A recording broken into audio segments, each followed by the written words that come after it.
Hello everyone, Shinto Bean here playing some more Warhammer combat cards, and in this video I will be introducing the newest Warlord to enter the game for the servants of the Emperor, Morvenn Vahl. She is the most expensive Warlord for the servants, and she's quite powerful as well. These are her stats at level 2. I already got the 2 copies of her from the campaign starter pack. She is a legendary, so she starts off with the trait, which is Fear. Those are the stats at level 1, and her third upgrade is a ranged upgrade. And her special rule seems pretty good, Holy Aegis. Whenever a friendly card is deployed, it gets 3 shields, essentially, which reduce the incoming damage by 30%, and that's whatever type of attack it's hit by, whether it's from a regular attack or splash damage from Barrage or Psionic Blast or Furious Charge. Any of those will trigger this effect. But it's guaranteed for every single one of the cards that you deploy, so it looks like just a pretty good defensive system. This is the back of the card, and you can see she has 33 initiative up in the top right. They actually moved the initiative counter. It used to be at the bottom. Changed out the layout a little bit, but let's go ahead and see how she does in battle. So I'm going to be running, in ranked mode, a mostly ranged deck. For the main damage dealer, I've got the Basilisk, which is one of my personal favorite cards. I've got Inquisitor Karmazov. Now he has Fear, so he's already reducing the damage, but that also stacks with the Holy Aegis. Now what you probably want to avoid using with her are units with shields, because the shields and her special rule overlap, so it's just not as efficient. However, cards with Fear will work just fine. Berserkers will also be pretty good, because you want them taking smaller amounts of damage and surviving for a long time so that they can power up further. So I've got 2 of them in there. I've got the Tech Priest with Regeneration, the Rogue Trader, and some extra healing with the Rejuvenate. So let's go ahead and deploy and see how this works out. And we are up against the Eldari, led by the Zephyr Blade, so this should be a ranged deck. It'll be interesting to see how this deck fares against ranged, because my deck, of course, is favoring ranged as well. Let's put down Stone-Tooth Harker at the beginning. They started off with an outflank, and let's move our Berserker over to that side. We're going to put down the Rogue Trader. Really like the visual effect for the Holy Aegis. It looks really nice, especially that icon that appears in the bottom left-hand corner. You can see it activate whenever you deploy a card. So putting the Basilisk down in the center lane, and they have the initiative, of course, so we'll see if they decide to go for the ranged attack.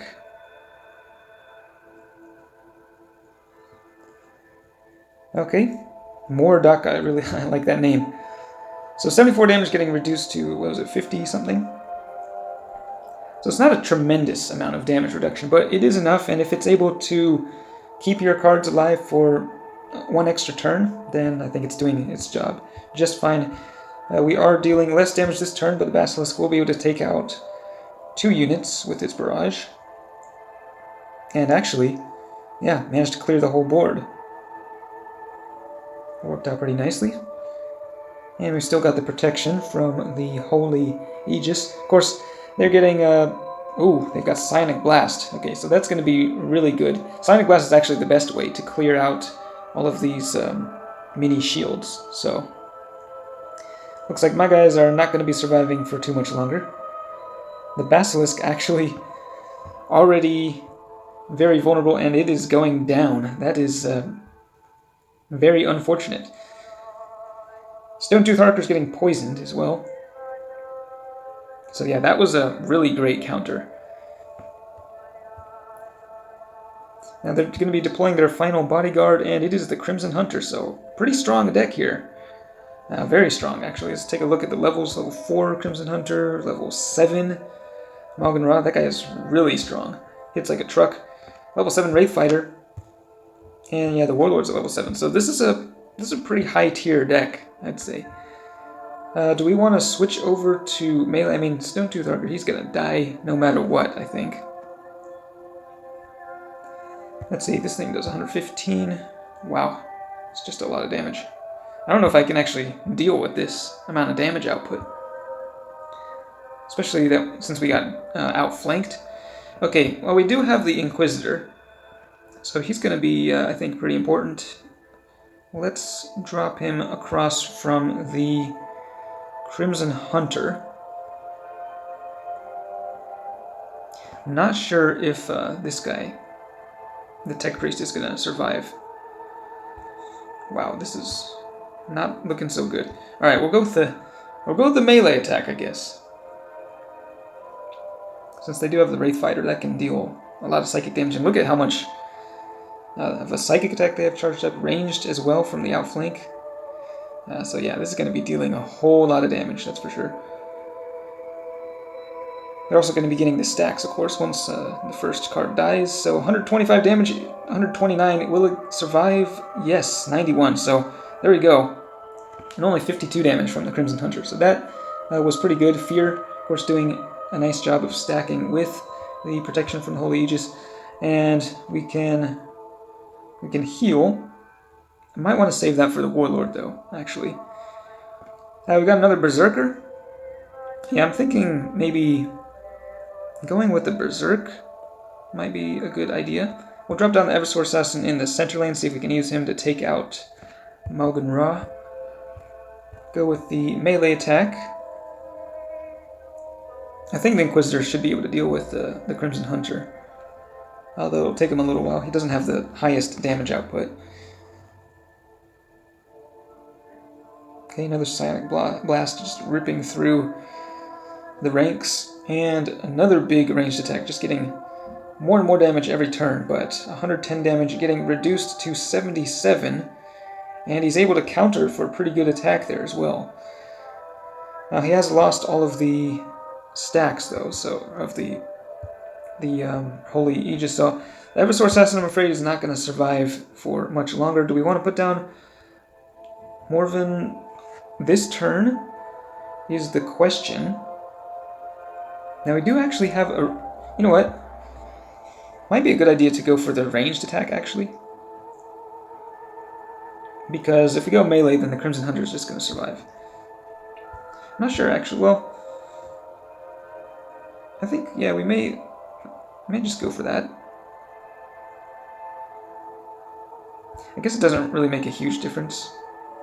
I guess, well, we'll try the melee attack and just see what happens. The Crimson Hunter, of course, is not going to be able to destroy Karamazov. Instead, he's going to be the one taking that thing out with a counterattack. And they got a charge to their ranged attack from the Autarch. Another Psionic Blast. That Wraith Fighter has just been dealing a whole lot of damage this whole game. Wow, they had just enough to take out the Eversor Assassin. That was an unfortunate turn of events. It's going to be pretty close. So she is going to... The Warlord also gets protected from 3 attacks, but let's see, 106 damage, 74, 174. That is a lot of damage. I'm debating whether I want to keep Karamazov in the rightmost lane or move it over to block the Wraith Fighter, but it's just going to die if I move it across from the Wraith Fighter, so I think we're just going to have to go melee here. Hope they don't have enough damage to take out my Warlord in one turn. It's going to be pretty close, I think. Oh yeah, especially because the Psionic Blast is going to remove 1, so it's 10 damage from that. And 106 damage getting reduced to 75. But the Fear, yeah, managed to pull it off thanks to the Fear. That had just enough defense to deal with that incoming attack, and now we can turn the tide and take out the enemy Warlord. That was a really close one, but that was a very strong deck. I mean, they had some really high level cards, some really strong ranged bodyguards, so yeah, I think Morvenn is a pretty good Warlord. Definitely easy to use, lots of flexibility. You can use all sorts of different builds because the Holy Aegis basically just blanket protects everything. So, a decent Warlord for beginners and veterans alike. Let me know what you think of this Warlord and what sort of build that you plan on using with her. But that's it for this one. Thanks for watching, and I will see you next time.